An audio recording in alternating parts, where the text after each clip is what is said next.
Vous savez, je fais partie de ceux qui aiment Dragon Ball Super et qui le défendent. En particulier la version manga papier.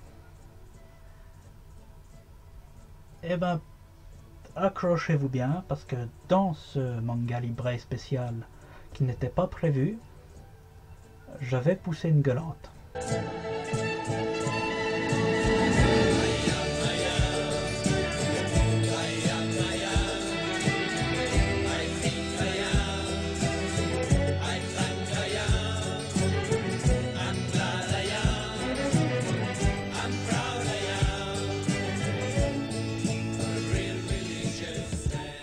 Le manga Dragon Ball Super est génial.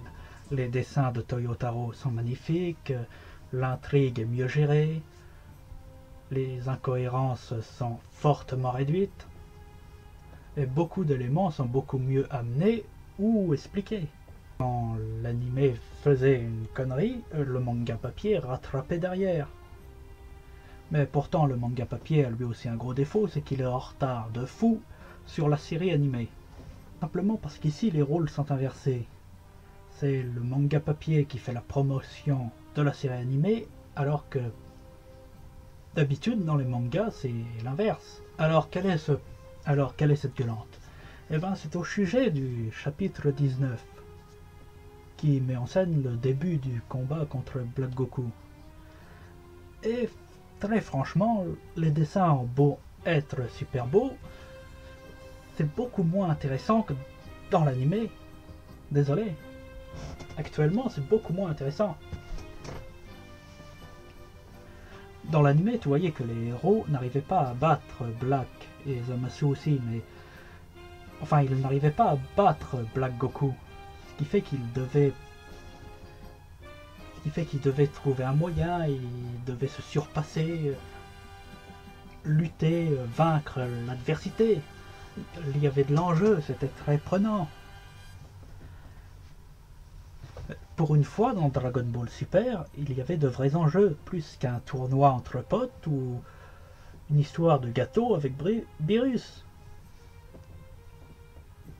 Mais malheureusement, le manga papier commet l'erreur de faire tout l'inverse.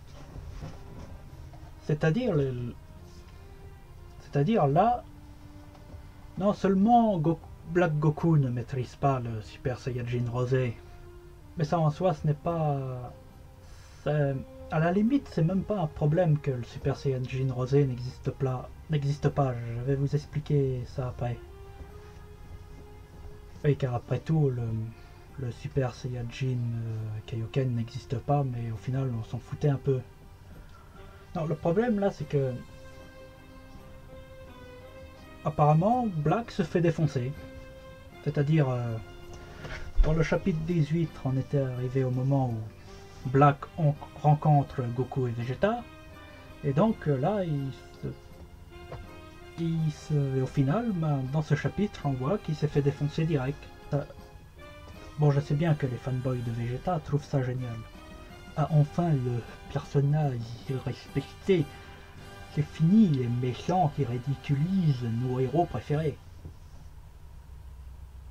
Non mais vous rigolez, mais je l'ai lu en vrai ce commentaire là.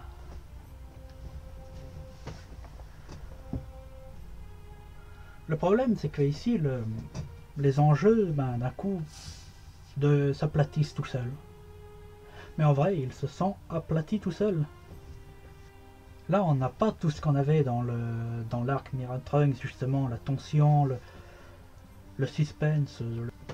Dans l'animé on était d'accord, on se demandait ce qui se passait. On voyait qu'ils n'arrivaient pas à battre ce mec, alors Black Goku, alors là ils le battent direct, et du coup je sais pas, j'ai un peu l'impression de voir One Punch Man mais en pas drôle. En fait c'est ça, c'est carrément One Punch Man. On utilise un grand méchant, plein de mystères, charismatique, et au final il se fait étaler en 2-2 par Vegeta. Et tout ça parce que le Super Saiyan rosé n'est pas canon. Bon, bien sûr, là on s'avance à peu près. Quoique je me base également sur des traductions qu'il y a sur le net. Certains disent que à la fin du chapitre, Zamasu demande déjà à fusionner et d'autres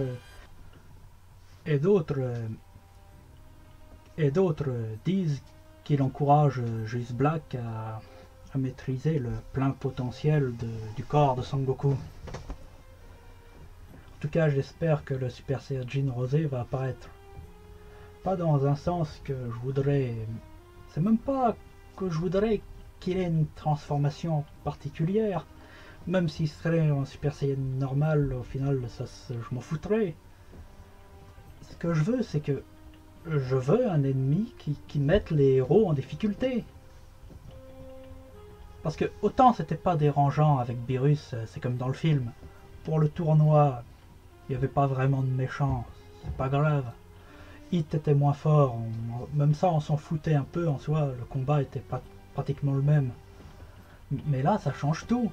Là ils ont enlevé, en gros, là ils ont enlevé tout le sel de cet arc.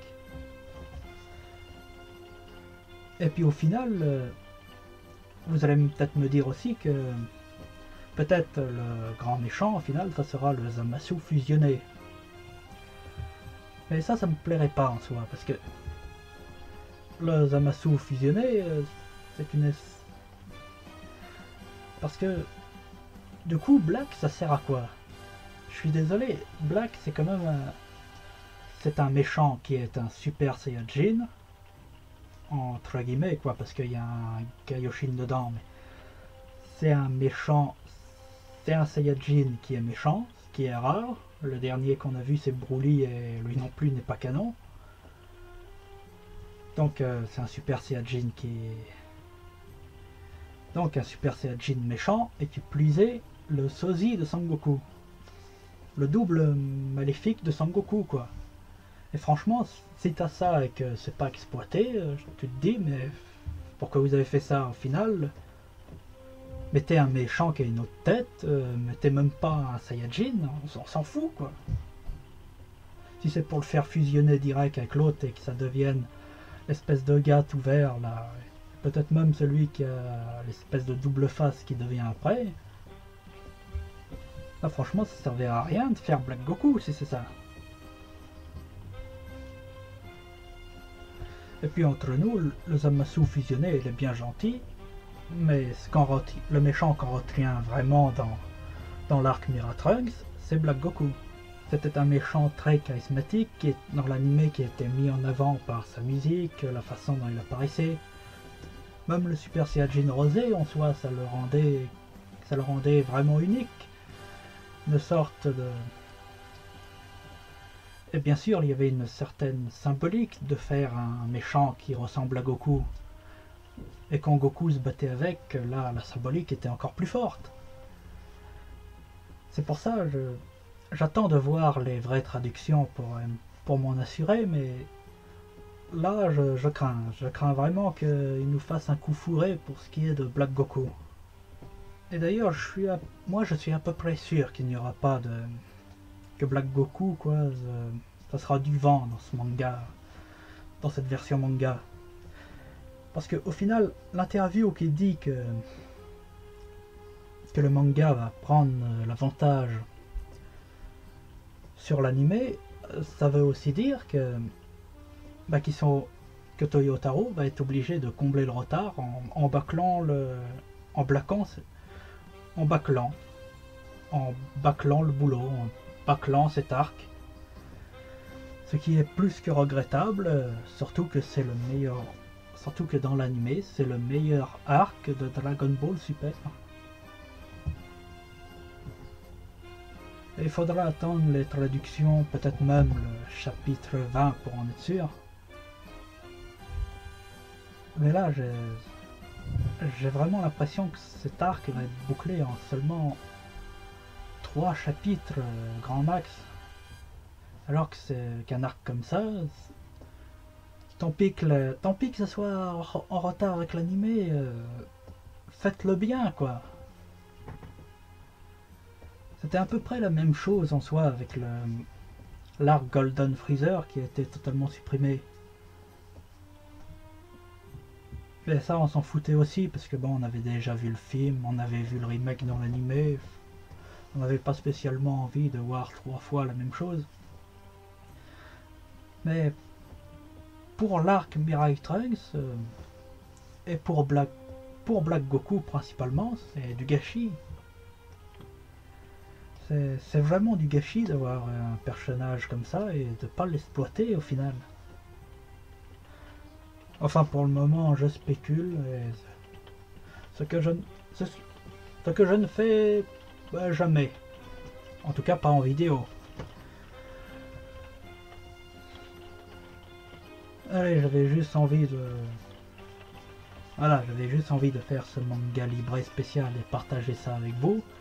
Surtout que le vrai manga libré que je prépare, c'est un manga libré sur Dragon Ball GT, où j'arrête pas de dire à quel point Dragon Ball Super c'est meilleur que Dragon Ball GT. Et j'avance même comme principal argument le manga papier. Et ben là... Et là, le manga papier, pour une fois, vient de me décevoir. Pour une fois, je dirais que l'animé a fait mieux que le manga papier. Enfin, pour l'instant. Et malgré tout, ça reste mieux que Dragon Ball GT. Ah ouais, faut pas déconner non plus.